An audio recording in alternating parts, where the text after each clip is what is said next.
और इस वक्त एक बड़ी खबर मिल रही है। कुर्द सीमा के पास रूस का हमला हुआ है। रूस ने सरफेस मिसाइल से अटैक किया है। रूसी हमले में यूक्रेन को भारी नुकसान पहुंचा है।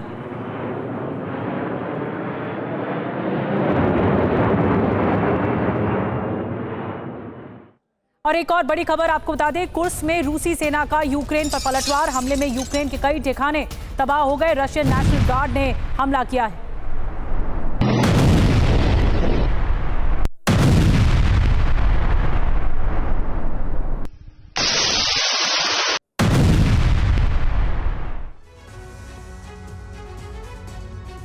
तो कुर्स्क और बेलगोरोद समेत पश्चिमी रूस पर बीते एक महीने से हमला कर रहे यूक्रेन ने क्रीमिया और ब्लैक सी में बारूदी कोहराम मचा रखा है। एक साथ डबल फ्रंट पर प्रचंड प्रहार किया। गौर करने वाली बात यह कि इस हमले को क्रीमिया प्लेटफॉर्म समिट के ठीक बाद अंजाम दिया गया।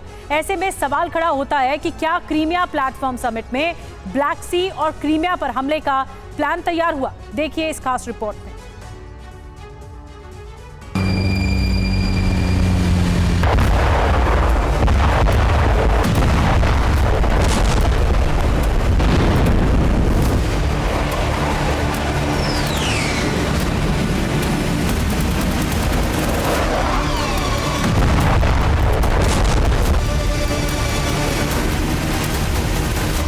क्रीमिया और ब्लैक सी वाले फ्रंट पर यूक्रेन ने बीती रात दो बड़े हमलों को अंजाम दिया।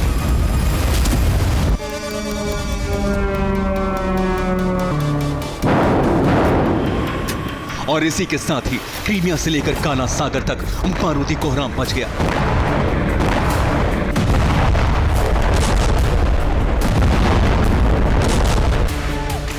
गौर करने वाली बात यह है कि अब तक यूक्रेनी सेना पश्चिमी रूस के कुर्स्क, बेलगोरोद जैसे प्रांतों पर हमला कर रही थी, मगर 11 सितंबर को सूरज ढलने के साथ ही क्रीमिया और ब्लैक सी में यूक्रेनी ब्रिगेड का जलजला देखने को मिला।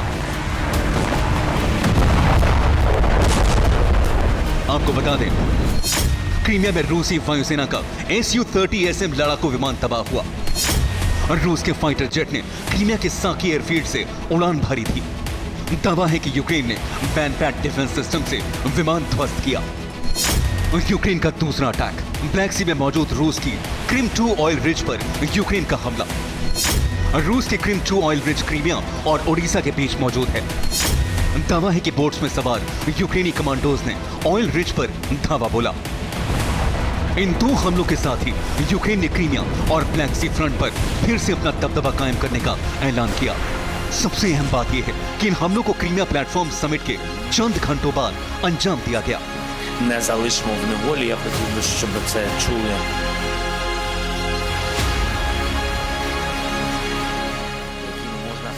दरअसल यूक्रेन की राजधानी कीव में 11 सितंबर को क्रीमिया प्लेटफॉर्म समिट के चौथे शिखर सम्मेलन का आयोजन किया गया, जिसमें करीब 60 से ज्यादा देशों के प्रतिनिधि शामिल हुए।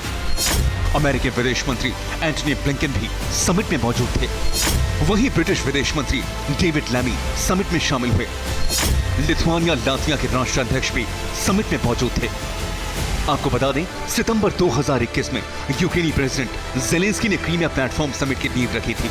इस शिखर सम्मेलन का सिर्फ एक मकसद है, क्रीमिया को रूसी कब्जे से मुक्त करवाना और शांतिपूर्ण तरीके से उसे यूक्रेन में शामिल करना। और जैसे ही क्रीमिया प्लेटफॉर्म समिट का शिखर सम्मेलन खत्म हुआ, उसके चंद घंटों बाद ही क्रीमिया और ब्लैक सी में यूक्रेन की तरफ से दो बड़े हमलों की खबर सामने आ गई। रूस का आरोप है कि क्रीमिया प्लेटफॉर्म समिट में ही क्रीमिया को एक बार फिर से सुलगाने वहां विध्वंसक हमले का प्लान तैयार किया गया।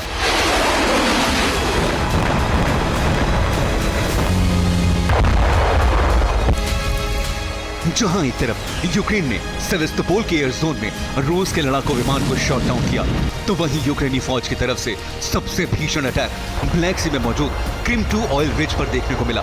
रूसी डिफेंस की माने तो क्रीमिया और ओडिशा के बीच मौजूद क्रिम 2 ऑयल रिज पर यूक्रेनी नेवी के स्पेशल ओपीएस ने रात के वक्त हमला किया। 14 सी बोट्स में सवार होकर यूक्रेनी कमांडो ऑयल रिज के पास पहुंचे। इसके बाद क्रिम 2 ऑयल रिज पर ताबड़तोड़ गोलीबारी शुरू कर दी। इस हमले का पलटवार रूसी सेना और ब्लैक सी फ्लीट के कमांडो ने किया, जिसमें 8 सी बोट्स तबाह हुई, जबकि 80 यूक्रेनी कमांडो मारे गए। रूस की जवाबी कार्रवाई के बाद क्रिम 2 ऑयल ब्रिज पर हमला करने वाली यूक्रेनी नौसेना की टुकड़ी में हड़कंप मच गया। अपनी जान बचाने के लिए यूक्रेन के स्पेशल ओपीएस कमांडो फरार हो गए।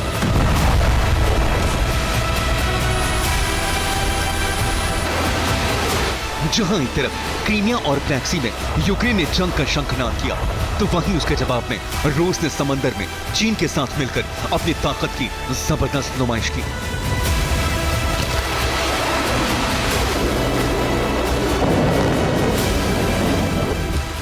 सी ऑफ जापान में रूस और चीन ने एक साथ मिलकर ओशन 2024 युद्धाभ्यास का आगाज किया, जिसमें रूस की पैसिफिक फ्लीट और चीन की नौसेना ने हिस्सा लिया। नेवल ड्रिल में 400 से ज्यादा युद्धपोत और सबमरीन भी शामिल हुए। दोनों देशों के जंगी पेड़ों ने ताबड़तोड़ अंदाज में मिसाइलों को दागा। एंटी शिप गन और टॉर्पीडो से भी समंदर में भीषण हमले किए गए। युद्धाभ्यास के दौरान रूस के Tu-20M बॉम्बर ने भी उड़ान भरी। रूसी बॉम्बर सी ऑफ ओस्तोक और पैसिफिक के एयर जोन में उड़ा। मतलब ये है कि ज़ेलेंस्की ने क्रीमिया प्लेटफॉर्म समिट में दुनिया भर के नेताओं और प्रतिनिधियों को जुटाकर अपना दम दिखाया, तो रूस चीन ने भी समंदर में बारूदी जलजला लाते हुए अपने मंसूबों को साफ कर दिया।